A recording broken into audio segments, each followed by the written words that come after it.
All right, welcome to the Keto Power Podcast. I'm Claude, your host, and it's a sunny afternoon out there, so I have to apologize. Tried to cover up the windows as much as possible here, but I am getting a glare off my board. I'll have to remember to make these videos in the morning where the sun's on the other side of the house. But I hope you enjoy, and without further delay, what I want to do today is look at waist to height ratio. So we're going to see how to measure it, where to measure exactly for the waist, for the value to be as precise as possible. We'll see what it means for you and how to improve your score. Okay. So yeah, if you don't want to see me without a shirt, then you can turn around, just listen to the audio. But this is kind of hard to do with a shirt on to show exactly the measurements. I'm just going to lower my camera a little bit. And yeah, I know some guys do the whole podcast with their shirt off, but that's not quite my style. Anyways, for this one, we'll make an exception. So, all right. So what you want to do here is take a measuring tape. Any old measuring tape that you can put around your waist will do the trick. Locate your belly button, and we're going to take the measurement about a couple of inches above the belly button is kind of where you want to aim.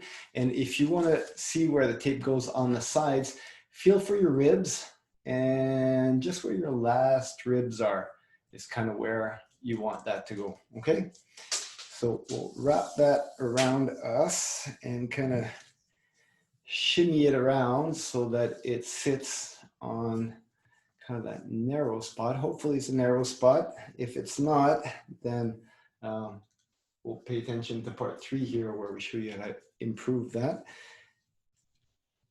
Okay, so before you take your final measurement, you got to be relaxed here. It's really tempting to suck in your gut, but take a deep breath and then just relax your muscles and look where it goes. You want to hold this fairly snug, but you don't want to be compressing the measurement. Okay, so kind of,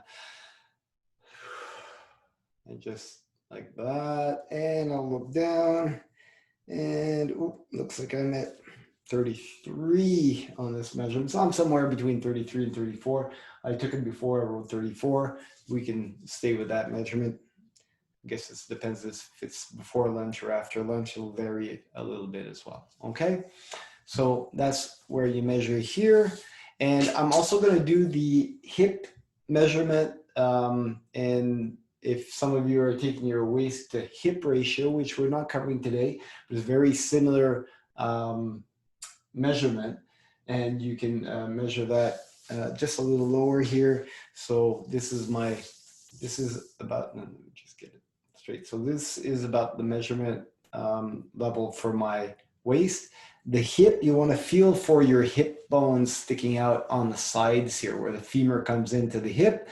And you want to make sure that you wrap right around your buttocks to the fleshy part. And this should be kind of the widest spot. So ideally you want this to be the narrow spot. You want this to be the widest spot. So if I measure here, it's about just a little over 38 inches.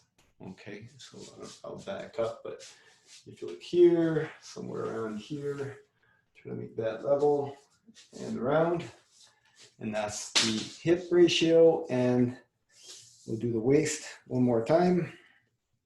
So a couple of inches above the belly button, right around where the end of the ribs, the rib cage is, and that's what it should look like. And you see where the tape comes together. Yeah, I'm just like, about 33 and a half, somewhere around there. Okay, so that's how you take the measurement. I'm putting my shirt back on here.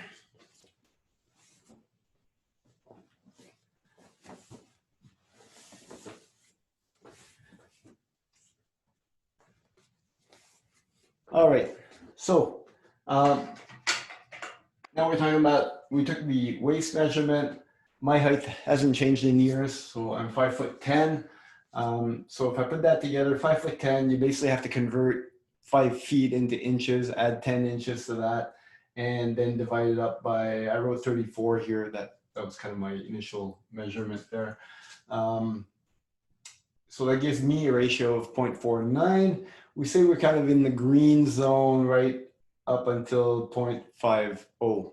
Okay, so you want your waist in inches or in centimeters to be about half your total height is what you're kind of aiming for.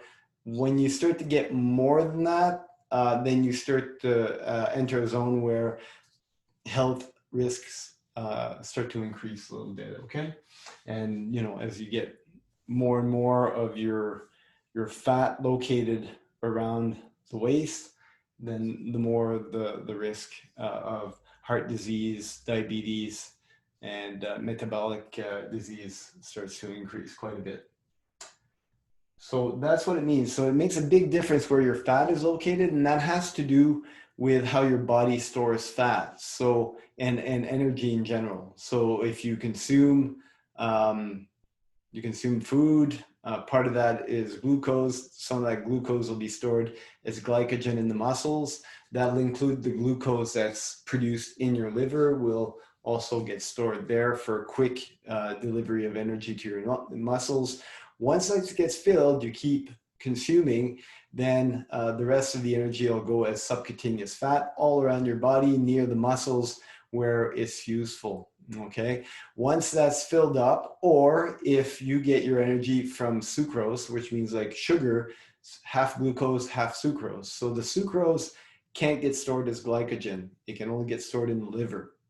So if you're eating honey, may not trigger insulin quite as much as glucose or as sugar, but it's almost 100% sucrose. So that'll get stored around the liver.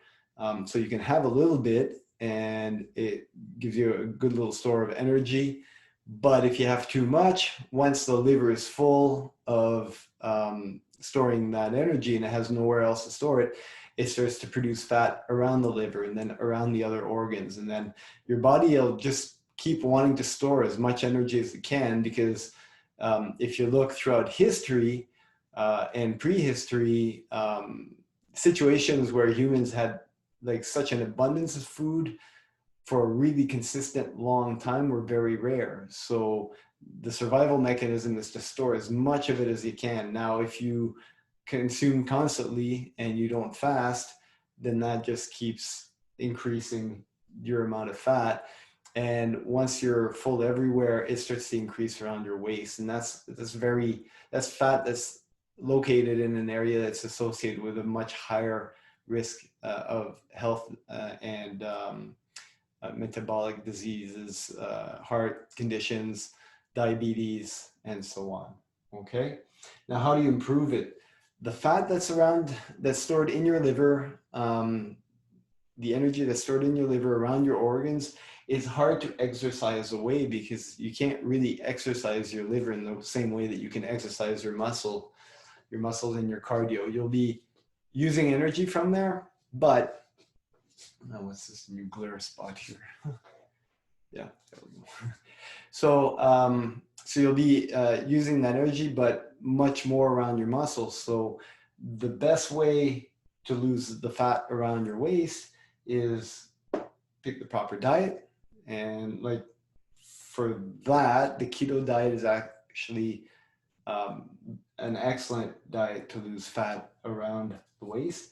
And fasting, either intermittent fasting or some slightly longer fast as well, because that is why your body stores energy there, is so that you can have it available despite your exercise. It doesn't want to leave the minute you exercise. It wants to stay there just in case you lack food. Okay, that's your survival mechanism for your organism. That's not used very often nowadays because we have an abundance of food for the most part. Okay, and then exercise would be your third choice. So exercise is good, but it's not your first choice to get rid of belly fat. Diet and fasting is really the way you want to go. Okay, so I hope that was useful for you. If you have any questions, comments, put them down below. If you're enjoying this podcast, subscribe to my channel, and don't forget to click the bell so that you don't miss any of my videos. All right. Thanks. And I hope you have a great day. Enjoy the sun.